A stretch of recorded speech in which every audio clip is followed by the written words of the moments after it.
Bonjour, je vais vous raconter une histoire très connue du petit gosse qui ouvre le tiroir et chez son père et trouve une pièce d'or qui vaut beaucoup d'argent et l'enfant, ça brille, c'est joli, il est tout petit, on lui promet depuis 3 jours une sucette, il prend cet argent pour aller à l'épicerie et acheter à l'épicerie où ils vont tous les jours. Il connaît le boss. Pour acheter une sucette. En chemin, il rencontre un autre monsieur et pour une raison ou une autre, les deux jouent ensemble. Il y a différentes façons de raconter l'histoire, ou bien ils ont joué ensemble, ou bien...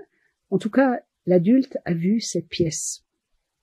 Et il a compris que l'enfant n'avait aucune idée de la valeur de la pièce. Elle valait, disons 10 000 €, enfin, une pièce de grande valeur. Et il a dit à l'enfant, tu sais quoi, tu me donnes ça, moi je vais te donner beaucoup de pièces à la place. L'enfant est très heureux. Et ils font un échange.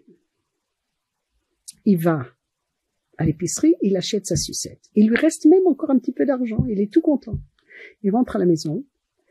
Quelques minutes après, son père entre, ouvre le tiroir, devient blanc. La pièce de valeur, qui est peut-être l'argent qu'il a mis de côté pour marier ses enfants, je n'en sais rien, n'est pas là. Et l'enfant, tout naïvement, qui dit « Oui, papa, je suis allé et j'ai acheté une sucette, parce que tu m'avais promis, j'ai acheté une sucette. » Avec le père, dans tous ses états, court à l'épicerie et dit à celui qui est à la caisse, la personne à qui appartient l'épicerie, « Rends-moi cette pièce, je te paye une sucette, 2 sucettes, 3 sucettes, mais rends-moi absolument ma pièce. De quelle pièce parles-tu? Mais bien sûr, tu as reçu cette pièce. Non, je l'ai pas reçue, je l'ai reçue. Il nie absolument, il a aucune idée de quoi on parle. Et évidemment, le père ne le croit pas. Le père de l'enfant ne le croit pas. Le gosse a pris la pièce, il l'a dit à son père, il est allé acheter une sucette. Catastrophe. Ils étaient amis, ils sont plus amis. L'histoire sort, passe dans la ville, toute la ville en parle. C'est un voleur, c'est un menteur, pauvre type qui a perdu son argent. L'épicerie ferme parce que plus personne n'y achète. Et cet homme est dans tous ses états, il est blanc de honte, et il se promet de travailler toute sa vie comme un fou.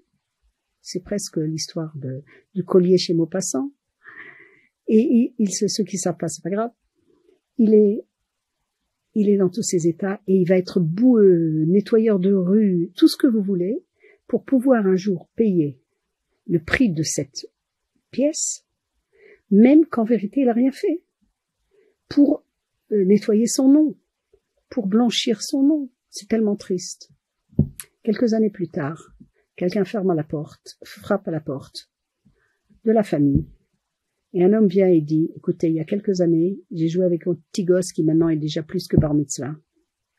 Et j'ai vu une pièce qui sans doute vous appartenait. À l'époque, ma pauvreté était telle que ma femme et mes enfants pleuraient de faim. Pas une goutte de lait à la maison, pas de pain à la maison. Nous, on sait même pas ce que ça veut dire, des choses comme ça à ce point-là. Aujourd'hui, on peut l'avoir gratuitement, il y a des soupes populaires. En tout cas, l'histoire va comme ça. Et mon Yetzer Hara était plus fort que moi. Mon mauvais penchant, et j'ai pas réussi à m'empêcher, voyant que l'enfant ne savait pas du tout la valeur de cette pièce, de changer contre 10 francs, 10 euros, 10 shekels, ce que vous voulez, 10 dollars, et j'ai changé avec lui. Et j'ai pu nourrir ma famille pendant quelques mois, le temps juste de me remettre. Ils avaient quelque chose à manger. C'était très grave. Je vous demande pardon. Le père dit, c'est pas à moi qu'il faut demander pardon, on va aller tous les deux chez cet épicier qui n'est plus épicier, le magasin a fermé, et on va lui demander pardon. Je sais pas quoi vous dire. Ils vont là-bas, et ils racontent l'histoire.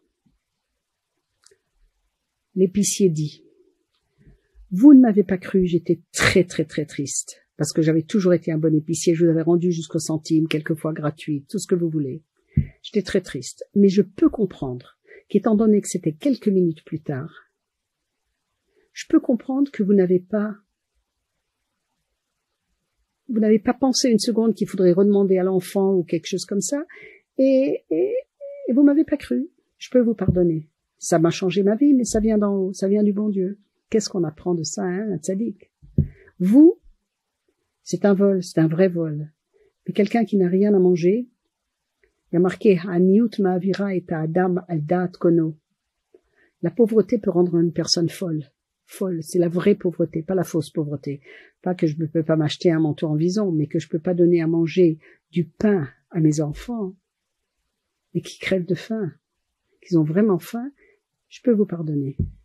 Mais que toute la vie l'a parlé, pendant des semaines et des mois, de moi, je pourrais jamais pardonner. Ça, je peux pas pardonner.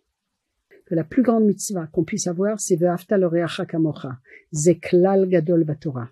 Il faut aimer son prochain comme soi-même. Il n'y a rien de pire que de faire honte à une personne quand ce n'est pas pour un but spécifique. C'est très, très, très grave. Même quand c'est pour un but spécifique, il faut faire autre chose, si possible pas sous forme de faire honte. Le Ve'afta l'oreacha kamocha, c'est ça qu'il faut faire. Est-ce que c'est vrai que c'est possible? Est-ce que c'est vrai que peut-être? C'est pas important, c'est pas notre rôle, ni de savoir, ni de juger.